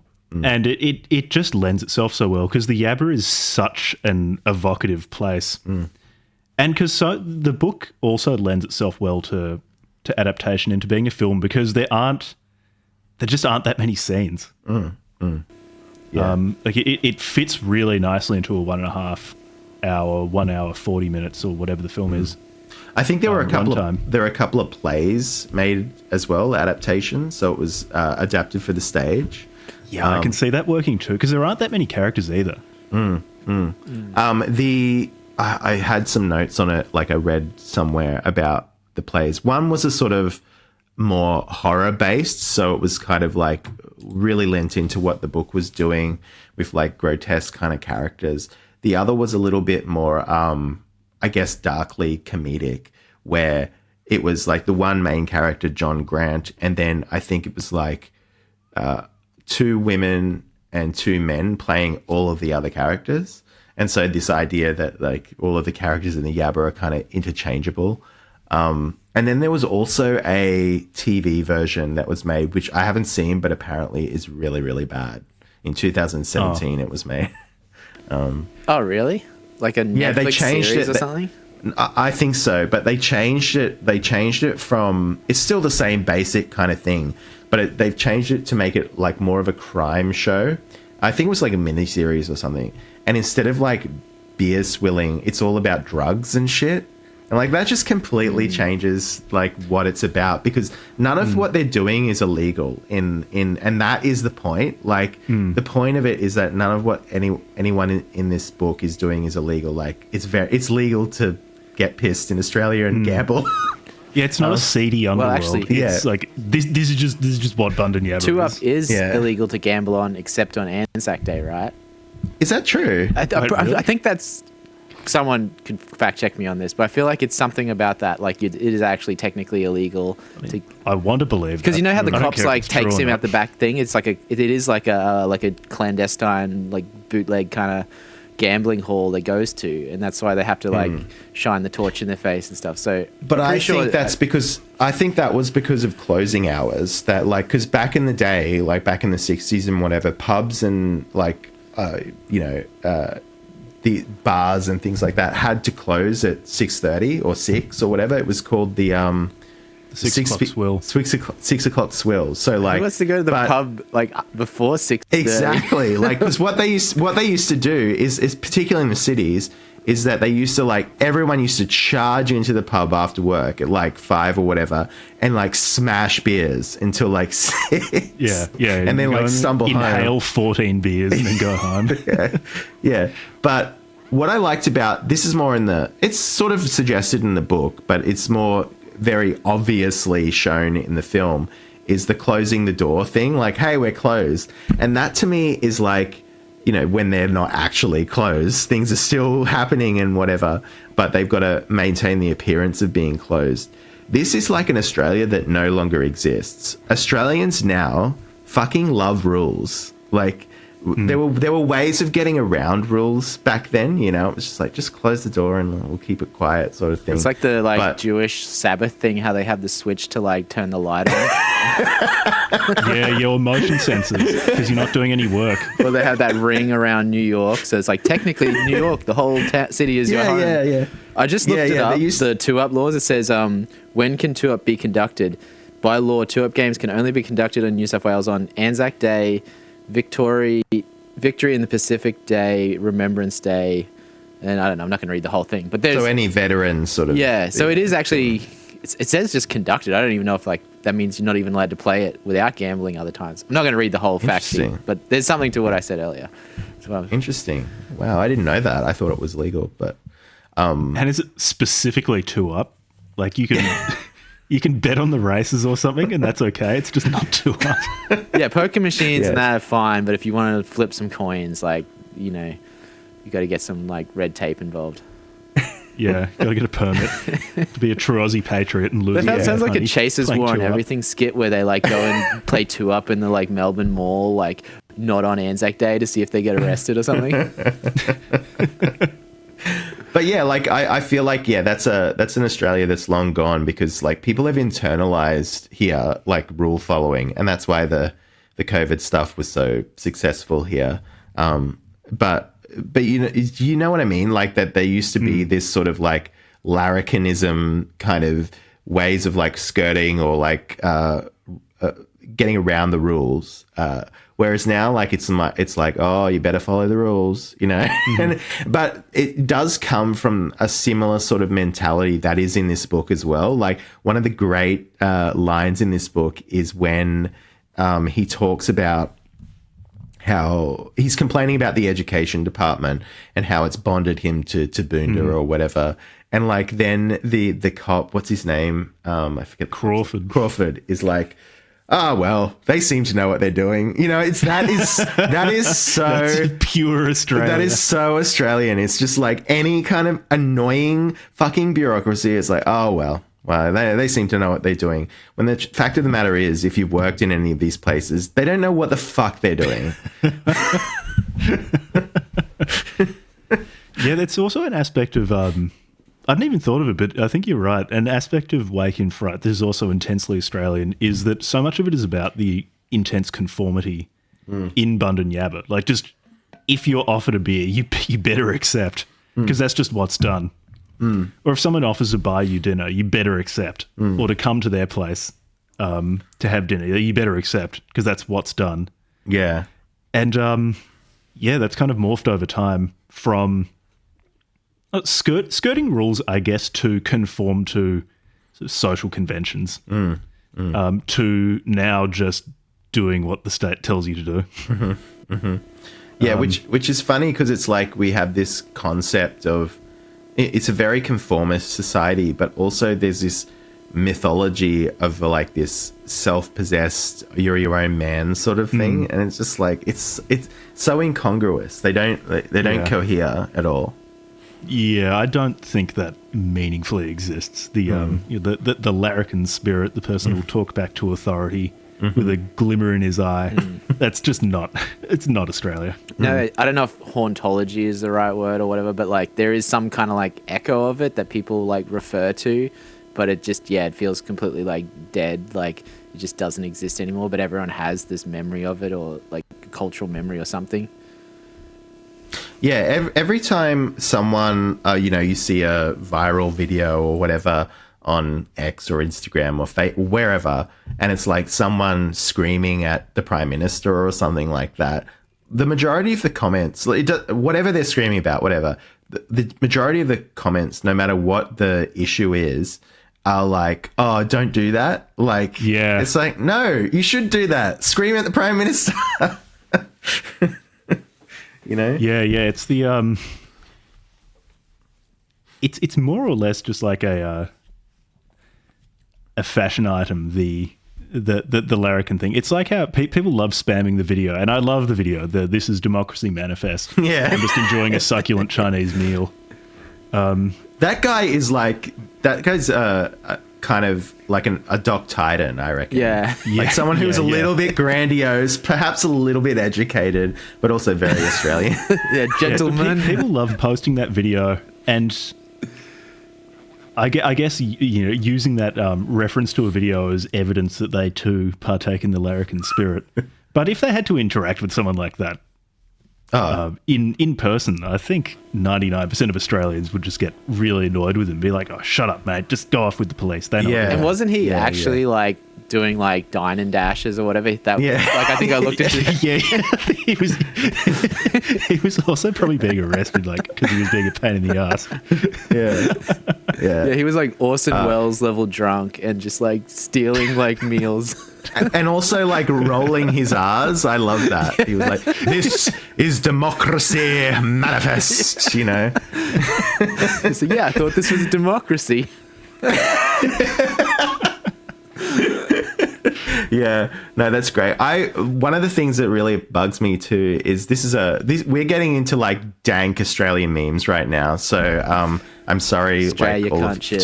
to all your foreign listeners, but one of the things that really bugs me is when someone basically hates this country but like wears the accoutrement or whatever that are very stereotypically Australian. Like they'll speak in a kind of like overemphasized ochre accent while wearing a dangly earring and having like talking about the inner north of Melbourne. I am. Yeah. And they'll have like, this is funny because I am kind of clocking myself, but I'm not like this. I do have a Murph Hughes moustache and I do have a mullet at the moment, but I'm not this. I'm not a barista with green hair but like there's this like performance of Australiana that with someone who like doesn't even think Australia should exist, which I find very bizarre. Like, and then they get really patriotic, but it's only patriotic for the soccer team. That's the women's soccer team. Like there's things like that, you know, it's this strange, like, it's like they're performing their Australianness while like they hate Australia as well. Like it's really weird and it really doesn't sit right with me. Okay, so it's not in the book, but I feel like it's just because Kenneth Cook got so much right with his depiction of Australia in Wake and Fright, it's so easily read into it that that particular coastal self-hatred. So like that sort of inner city Melbourne and Sydney self-hatred. Not and sure Brisbane. It's like in Brisbane. Brisbane too. Yeah, Brisbane's not that much Beautiful. different to Melbourne. We just have like less crazy junkies on the street and stuff like that, and no trams or hook turns. Just feeding them to the crocodiles. Yeah, feeding to the Nature's ibis. garbage disposal. The bull sharks in the Brisbane River. Yeah. But I can just easily imagine John Grant having that sort of cultural cringe and not wanting to identify with Australia, except in this strange, detached, ironic way, like interacting with an element of Australia that he's clearly not part of, like putting on the, oh, yeah, how you going accent when, you know, you've lived in Parkville for your whole life. It was like that romantic view of that, like when you read it even, you're like, like there is something alluring and romantic about the Yabba, but then you could imagine like going out there and just being like, actually, this sucks. This. I hate these people. Like getting stuck talking to some idiot at the bar. Well, that happens everywhere here. Like that's why I don't go out to bars anymore, because I get stuck talking to idiots at a bar. Like it happens in Melbourne too. It's like, yeah, I'm really into veganism right now. You know, that's a really standard kind of cliche, but like, the coastal thing is definitely true. Like and the coasts are beautiful. They're the best places in Australia. So Yeah, but look, I live on the coast. I've never really even been inland, to be honest. Maybe 40 kilometers. Yeah. Well, probably more than that, but you know what I mean. I've never been to somewhere I would actually consider the outback. Yeah. Well, I have, and Kenneth Cook is right. Kenneth Cook did nothing wrong. But yeah, what were you saying before? That was cultural cringe. Do we have to explain cultural cringe? Because I think that's a key. It's a resonance for this book, because one of the things that's great about this book is I don't detect any cultural cringe there. I think it engages with it, but a lot of Australian art kind of is haunted by it, so to speak. So yeah, it's the idea that nothing that we produce in Australia, there's an inferiority complex about it. So there's always just like a cringing away from it and looking to other things, like, you know, you'd rather read the American or the British book rather than the Australian book or movie or whatever. But I think what sets Kenneth Cook apart is that he doesn't have any truck with that. He just it just lays it all out, and there's no like. He doesn't have any self-consciousness about being an Australian writer writing an Australian book, you know, and that's the way people should be. Yeah, and I think this is why, I mean, just talking to you two, I just keep seeing more and more of contemporary Australia in this book. And it's not, as I keep saying, it's not explicitly written in, but you can so easily just situate it within the book. And imagine John Grant, you know, having that sort of that dislike of the country, but also affecting some aspects of the country to other people in Sydney, because it's, I don't know, in some way an aspect of Australia he has enough distance from that he doesn't feel any distaste in pretending to be that in some bizarre, ironic way. You can imagine all of these things fitting into it very, very neatly, because I think he got so much of Australia right. Yeah, you could imagine him going back to Sydney and then being like, oh, you never been to the Yabba? Like, just like using it as a trophy. Like, oh, yeah, I'm actually a hardened inland kind of bloke, you know? Yeah, they're just like insisting on order whatever shit beer they have in the Yabba. West End, like whenever whatever he's that out beer in is Sydney. in the movie. Yeah, and that's a thing that's projected. This is part of the cultural cringe as well. That's projected internationally as well. So, like, this is not everyone's, like, this is not Australia's fault per se. It's also the way that people outside of Australia think of it. But, you know, we play our part, is that's what most people think Australia is. You know, they think the majority of Australians live in the outback, which is like very, very few people live in the outback. Read this book if you want to know why very, very few people live in the outback. Most of the population clings to the coasts because, you know, the beaches are pretty, the weather's nicer on the coast, there's cities water. Are there, there's water, there's flora. Yeah, there's flora. Like it's not a lot of nothingness. Although, you know, Melbourne, you can drive for an hour and you can get. There are lots of hills around, but there's lots of plains too, and you know you can. There's plenty of coastal places that Yeah. are just dry, arid bush, like with just boring. Like I grew up north in Mackay, and I remember always driving to like Brisbane, like on holidays and stuff, and it's like 9 out of the 10 hours is just like the same like fence posts and like burnt gum tree and like dead grass and stuff like that. It's just so. Like, thinking about it now, it feels like romantic. But I remember as a kid being like, this sucks. It's so boring. But yeah, the landscape is this like, and this is something that's come up in other books as well and movies like Picnicking Hanging Rock. Like, that's not necessarily flat, but the land has this sort of, there's a weirdness to it. Like, it's like we're not supposed to be here. And maybe that's a colonial thing. I don't know. But like, I go to Hanging Rock almost every year, and it's always fucking scary. I find it scary. I don't know if you do, Jack, but and maybe that's because of the book. But like the land is this sort of, it's hostile. Like people aren't supposed to live here, you know.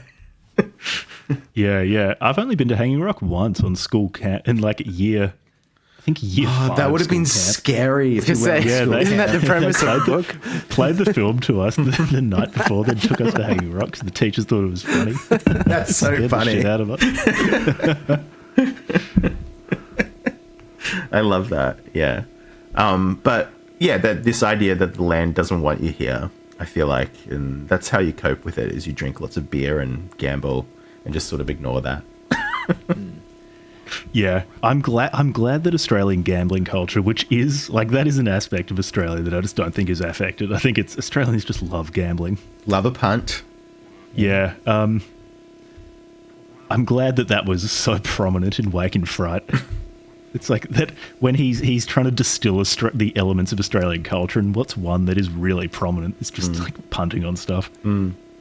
Broken Hill as well, like this town, which I haven't been to, but this town out in the very, very far west of New South Wales, which is sort of equidistant to both Melbourne and Sydney, and is actually closer to Adelaide, I think.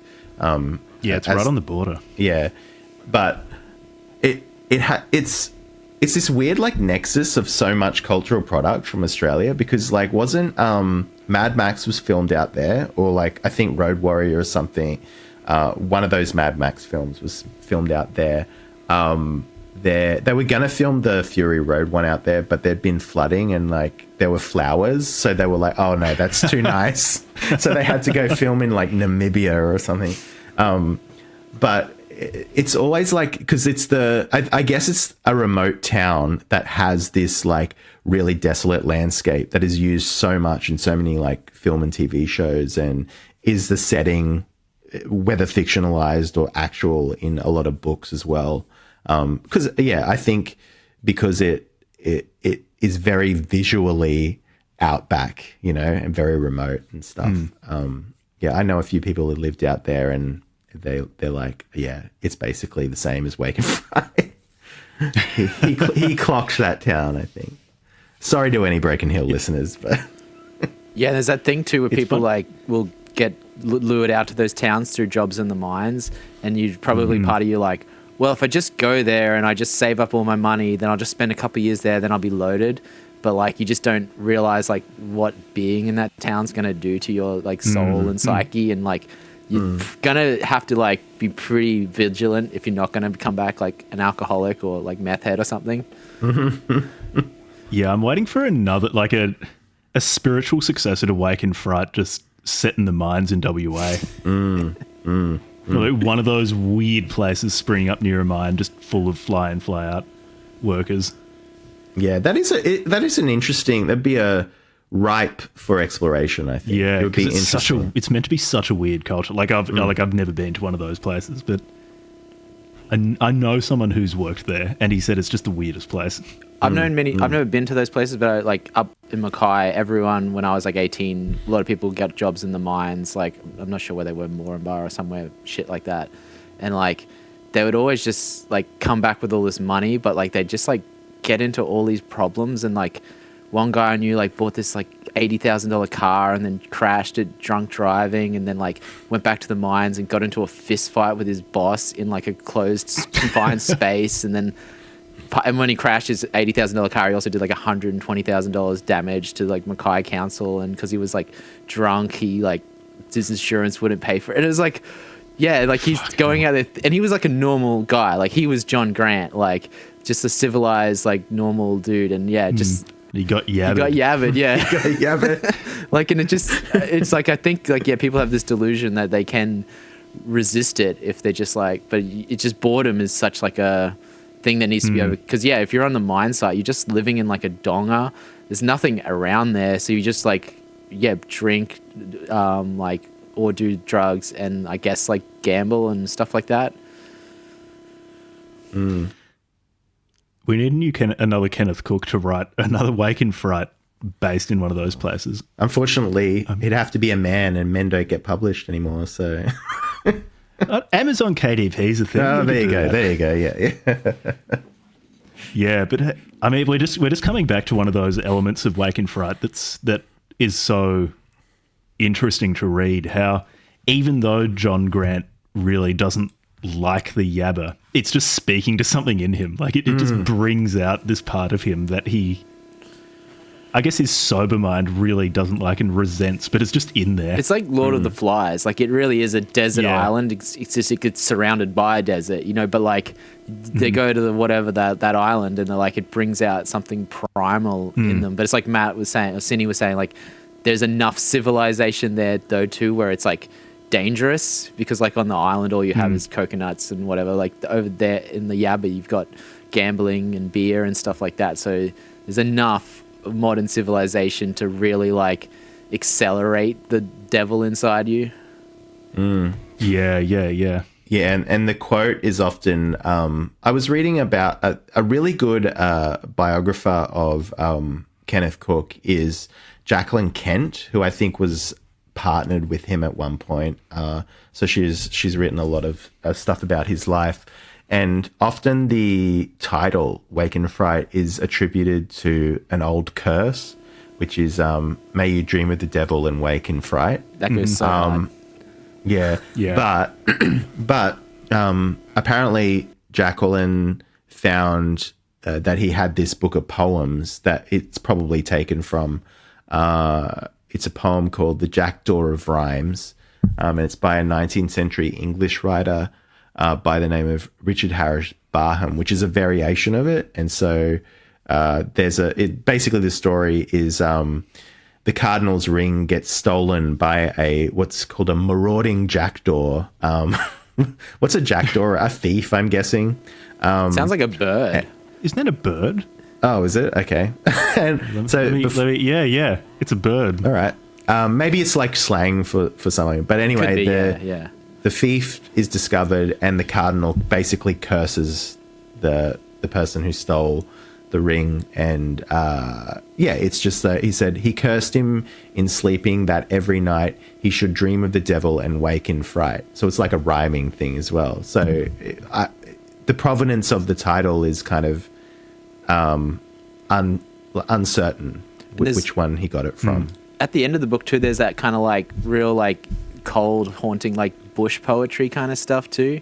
Yeah, like I got it highlighted here. There was like, but I might get the rhythm of this wrong, but hark, there's a wail of a dingo, watchful and weird. I must go, for it tolls the death knell of a stockman from the gloom of the scrub down below. Wrap me up in my stock whip and blanket and bury me deep down below where the dingoes and crows won't molest me in the shade where the coolabahs grow. That's Banjo Patterson, isn't it? Is it? It sounds like it. Yeah, it sounds like it. I'm not really up to date on my bush poetry. By up to date, I mean 200 years ago. Yeah. I'm sure bush poetry doesn't even exist now. And it's more touristy. Like the Americans will get taken out to some like little cow ranch thing, and there's some guy around. They'll make damper around the campfire, and they'll have Billy T. Crack a whip. Yeah. Read out Banjo Patterson. Yeah. But yeah, I love the use of poetry and stuff that which in this book is kind of funny because it's so savage. Like it's about the savagery and civilizational, like those two forces meeting, and then there's like nice little poetry, and apparently the title comes from a poem, so it's nice. So do you want to jump over to our next episode, the one on your show? We can talk about the film a bit more. Let's do it. So for everyone listening, if you want to listen to us continue, jump over to the Getting Lit podcast, and we'll be talking about the film Wake in Fright there, which is like the book. I just loved it. Yeah, it's an experience for sure. Yeah. All right. See you next time. Yeah, thanks so much for having